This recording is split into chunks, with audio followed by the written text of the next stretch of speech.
You're watching Will Motivation, the channel on YouTube where you not only get to check out some sweet supercars, nice cribs, and exotic destinations, but also get educated on different avenues that lead to success, no matter where you come from.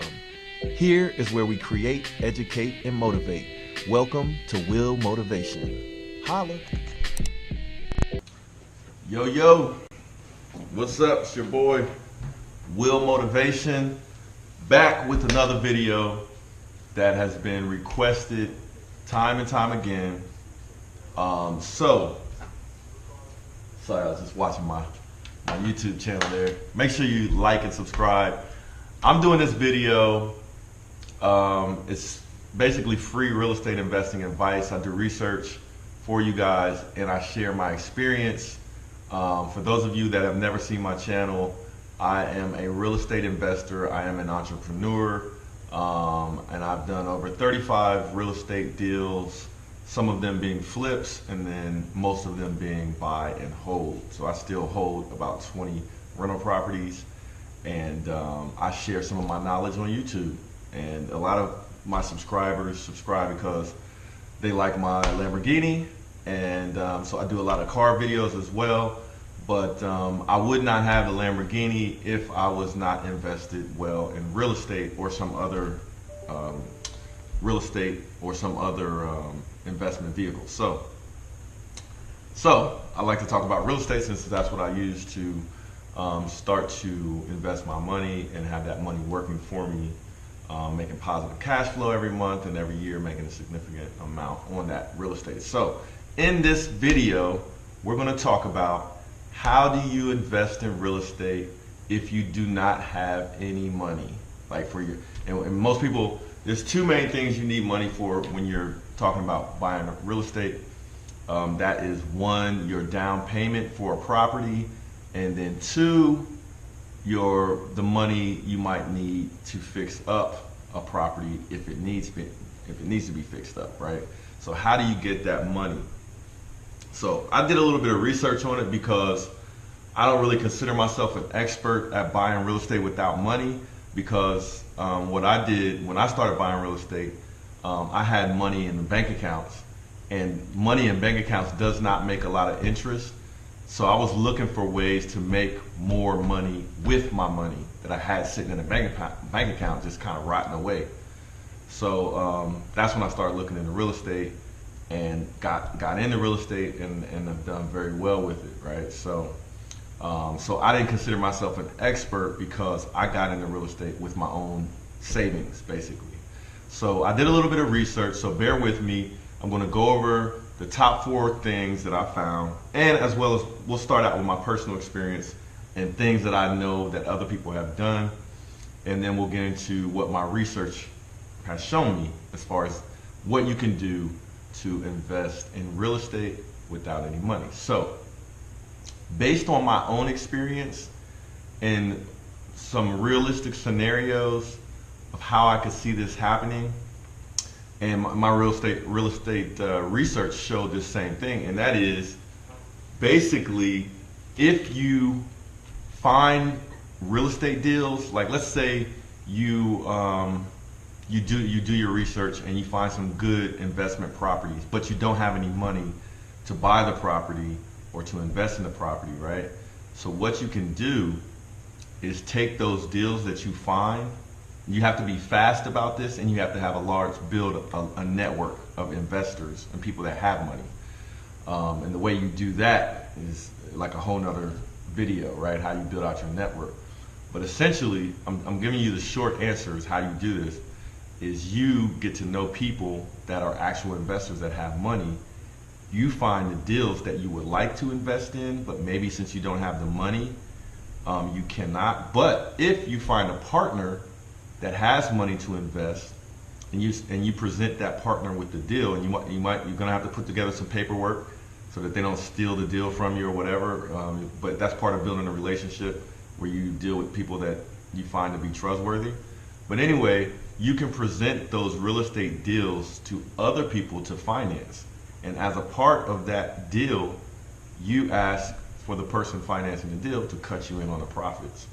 And that might be a percentage, or that might be a flat fee, whatever you're able to negotiate. So, so let's say I don't have any money to invest, but I found some property online and I go check out the property in, real life, maybe even get a realtor involved, check out the property, make sure it's still available for sale, do the numbers on the property. And when you do the numbers on the property, you can present that to an investor or someone who has the money and say, look, I found this property. Here are the numbers. They can look over the numbers and check them out themselves.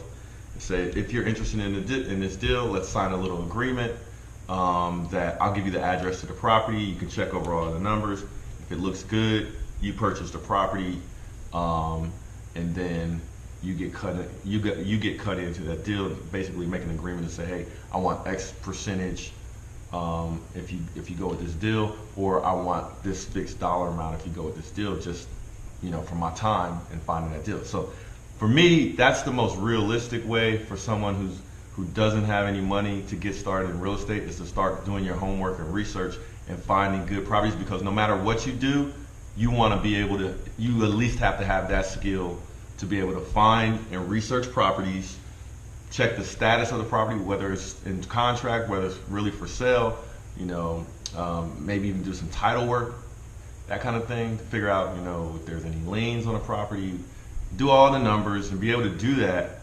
Because when you do have money, you're going to have to do that same thing. Or if somebody presents you with the deal, let's say one day you're the person with the money and somebody wants to bring you a deal, you're going to have to be able to analyze the numbers on that deal to see if it really makes sense and if it's low risk and worth your time and effort to either fix it up and flip it, or buy it and hold it and rent it out for profit, right? So that's my personal experience and my recommendation for someone to realistically get into real estate investing with no money. However, in that way, you don't own the property, you just get paid off of the deal, which for a lot of people, that's fine, because then you have less responsibility or liability in those real estate transactions. So it's not a bad way to go. But what did my real estate research show me? And I'm looking at my research right now. So let's say you don't have any money, but you're interested in buying a property to live in it, or maybe even rent it out, right? So what you could do, if you don't have that down payment money, is what you can do is ask for seller financing. Because if a seller is motivated to sell a property, what they can do when you close on a property, and let me try to break this down as simple as possible, is let's say you need a 10% down payment to buy the property for whatever bank you're with. So let's say you get your credit good, and this is assuming you've got good enough credit to get a loan for a home. What you can do is get the bank that you're working with, get the terms of the loan. Let's say you need 10% down, and somebody has, so that means, and let's say you're looking at a house that's worth 100 grand. So you need to come up with $10,000, and let's say you don't have it. What you can do once you find a house, let's say you find a house for $100,000, and you can negotiate with the seller to have the seller give you the money at closing for the down payment. So essentially, that's lowering that price of the house from $100,000 down to $90,000, because they're going to give you $10,000 for your down payment. And then that way they can sell the house and you can buy the house, because they're going to give you the money at closing for your down payment and your loan. That's assuming you've got good credit and the bank thinks that you can make the payments and the bank approves you and everything. It's just that you got to come up with the money. You can negotiate with the seller to actually give you the down payment at closing as a part of that deal. So let's say whatever the dollar amount is, you subtract that from the price, the selling price of the home, so that they can give it to you at closing. So I think it's pretty simple. Hopefully I explained that well. But basically, that's one way to do it. Another way to do it is to ask the seller to actually finance, the person who's selling the house to actually finance the deal, so that basically you can make payments to that person selling the house. Now, that I don't recommend that so much, because you're not going to get, you know, the seller's still going to own the home until you pay the whole thing off, and that could take who knows how long. But what you might want to look into for a scenario like that would be to do a lease option. So what that means is you lease a home, and so like this is the second thing I looked up. You lease a home, and I've done this before with my tenants. So what you do is you lease with the option to buy the house.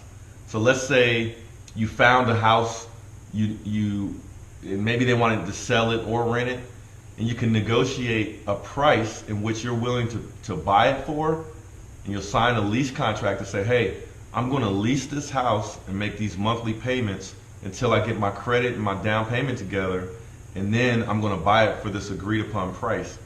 And that agreed upon price should be a price that is lower than market value so that it can be a great investment for you. So that's an option for you to get a house if you don't have your down payment yet, you don't have the money yet, so you can get a lease with an option to buy.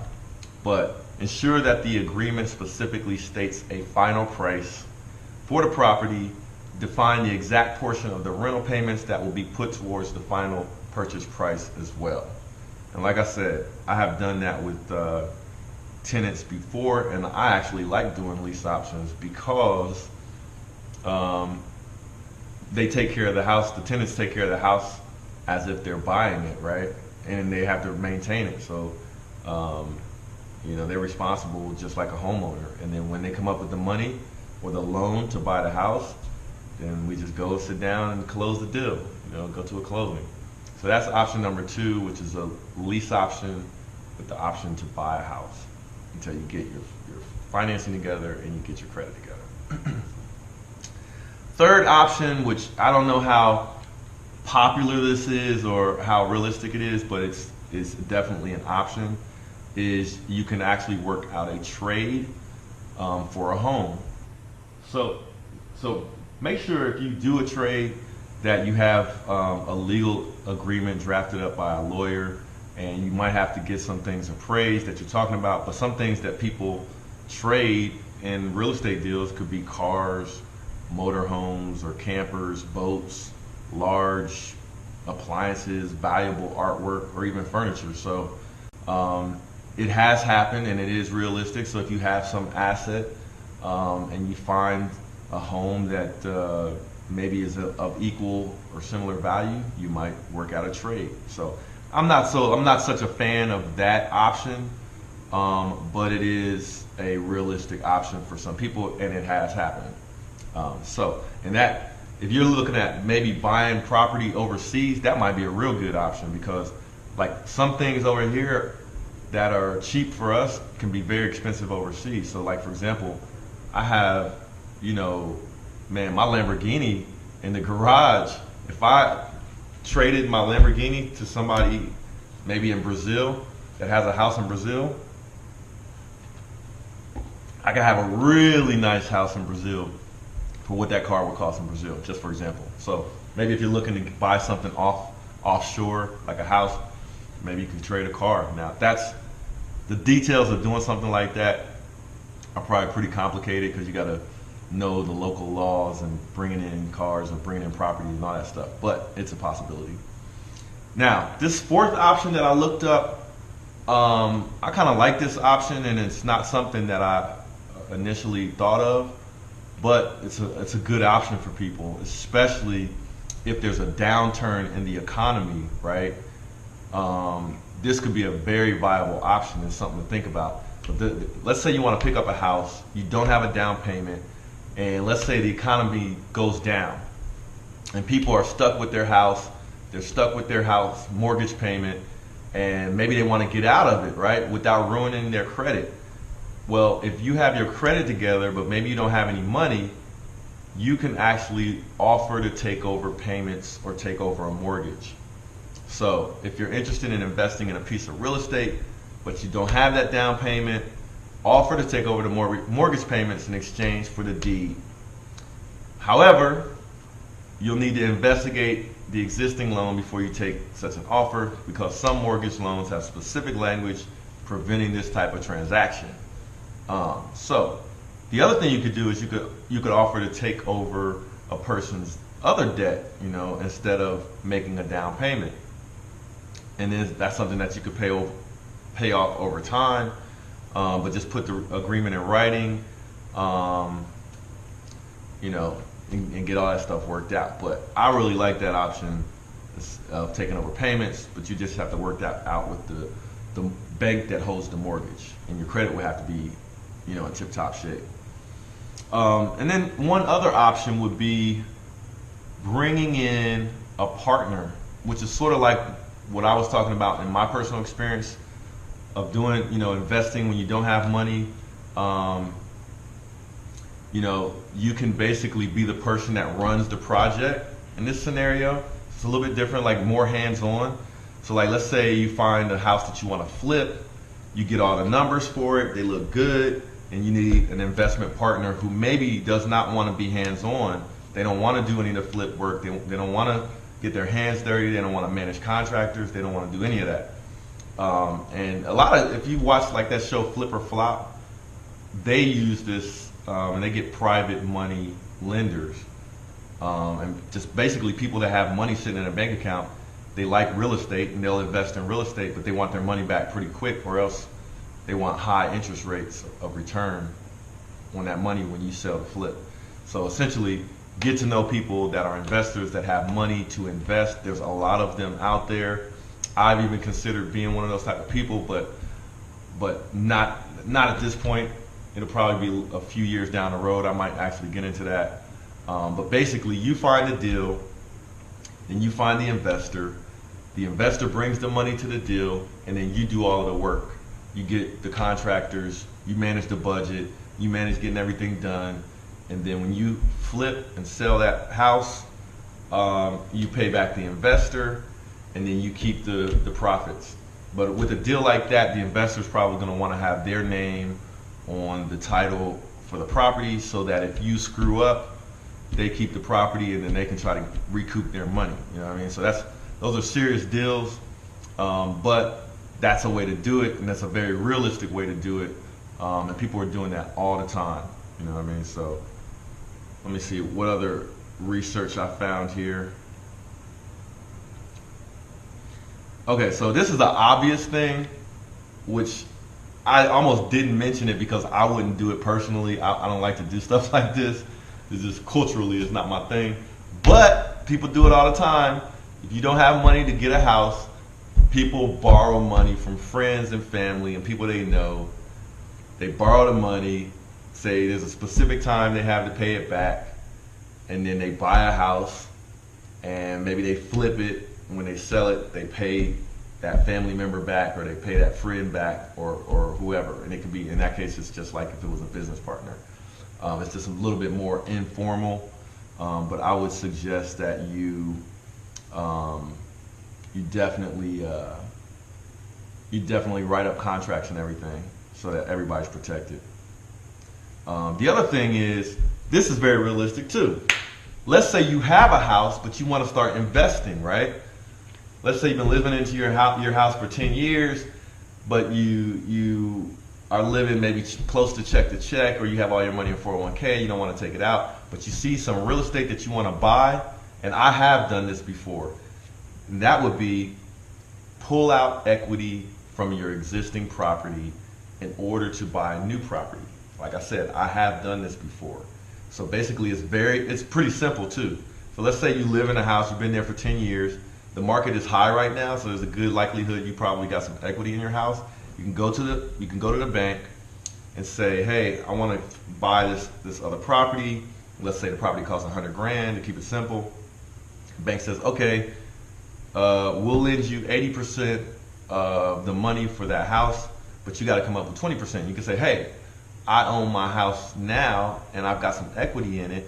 Can we pull the equity out of my house to cover that 20%? And the bank will likely say, yeah, let's take a look at it. So they'll get an appraisal done on your house, find out what it's worth, subtract what you owe, and then that will result in your equity.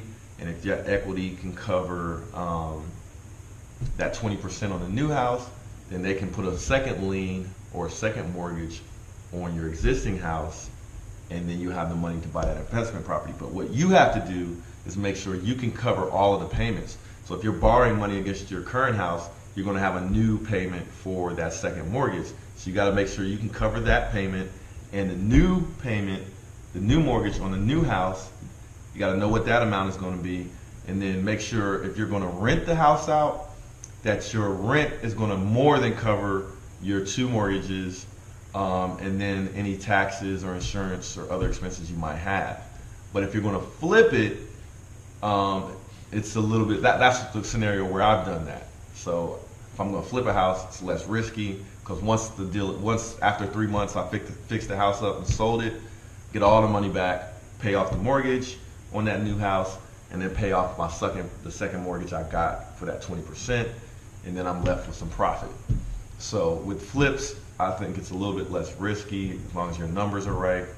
But with a rental, you got to be real conservative on your numbers so that you don't get in a situation where you can't afford to pay that second mortgage and then that new mortgage on whatever property you get.